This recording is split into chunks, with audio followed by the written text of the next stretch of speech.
I'm Alex Makovica from inside the Nebraska Soybean Board Studios. Let's recap some factors shaping the day's commodity trade. As we head into the noon hour, grains are seeing some support, just light support, about 2 to 5 cents higher across the board. And to break things down, Jeff Peterson with Heartland Farm Partners based in Lincoln is joining us for this conversation. Jeff, we were softer yesterday, not by a ton. Today, a little bit more support. Again, not a whole lot of movement, but what do you think is behind that support today?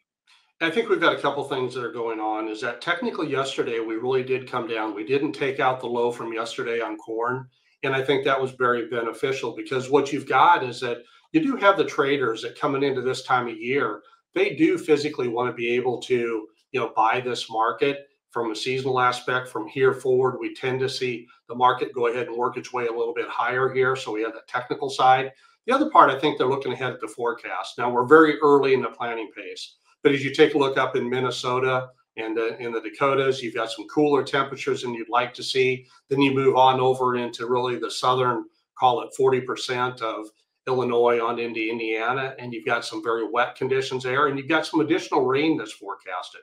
Now, as we watch these forecasts coming forward, a couple things that we're watching, it looks like this system's moving a little bit further south, east, maybe a little bit more east. It looks like maybe in Nebraska, maybe we aren't going to pick up quite as much. But what the trade is looking at is that it looks at, will these rains be enough to keep this planting pace a little bit slower than we'd like to see? So that's a few things that's given us a little bit of support, Alex.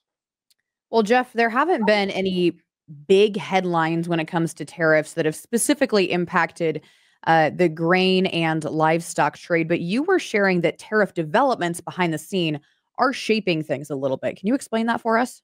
Yeah, I think they are. And what we had is we had, over 100 and probably over 130 countries now wanting to talk about what's going on the trade side.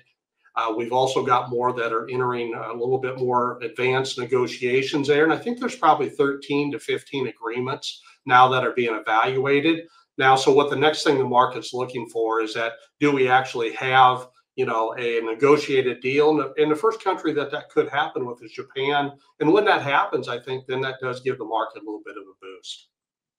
All right, Jeff Peterson joins us with Heartland Farm Partners in Lincoln. That is just a snippet of things we will break down in this afternoon's Channel Final Bell. When Jeff joins us, you can tune in live at the Rural Radio Network or go to ruralradionetwork.com. I'm Alex Makovica from inside the Nebraska Soybean Board Studios.